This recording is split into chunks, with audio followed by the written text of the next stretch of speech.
Kazi iliyofanyika na awamu ya kwanza ya Mwalimu Nyerere ni kujenga taifa, national building.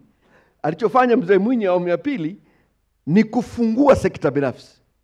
Alichofanya Mzee Mkapa ni kujenga taasisi za kuratibu sekta binafsi na kuanza ujenzi wa miundombinu muhimu. Alichofanya Kikwete ni kulea sekta binafsi na kujenga miundombinu. Alichofanya awamu ya tano ni kujenga miundombinu ya uchumi. Anachofanya Rais Samia awamu ya sita ni hiyo, inaitwa kuifungua nchi.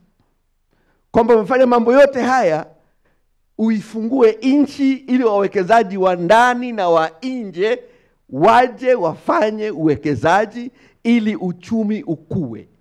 Kwa ameendeleza yote haya walikuwa wanafanyika huko nyuma, lakini muhimu sana kwa upande wake anaifungua nchi. Na unaifunguaje nchi? Mambo mengi lakini manne. La kwanza, umeme. Pili, miundombinu ya usafiri na usafirishaji. Ndio maana tumeweza kuongeza katika miaka 20 kilomita, mtandao wa kilomita za lami kutoka 4179 mpaka sasa tunazungumzia kilomita za lami 1014. Na hili inawezekana takwimu ikawa ngumu kuielewa, lakini tukumbushe tu wana Arusha, ilikuwa mkisafiri kwenda Mwanza hapa lazima mpitie Nairobi. Jambo la tatu ni elimu. Miundombinu ya elimu, ili mambo yote tutazungumza hapa, lakini human resource. Hili jambo ni kubwa. La nne ni controversial, na Arusha mpo vizuri kwenye hilo.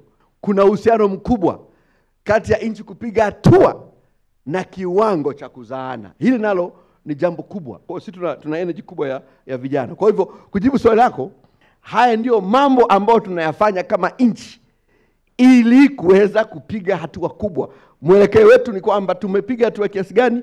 Tumetoka hapa pato la taifa mwaka 2000 dola za Kimarekani 384. Sasa tupo dola za Kimarekani 1230 hapo. Kwa hivyo usiangalie tu kwamba tuna umbali kiasi gani kwenda, lakini pia angalia tumetoka umbali kiasi gani.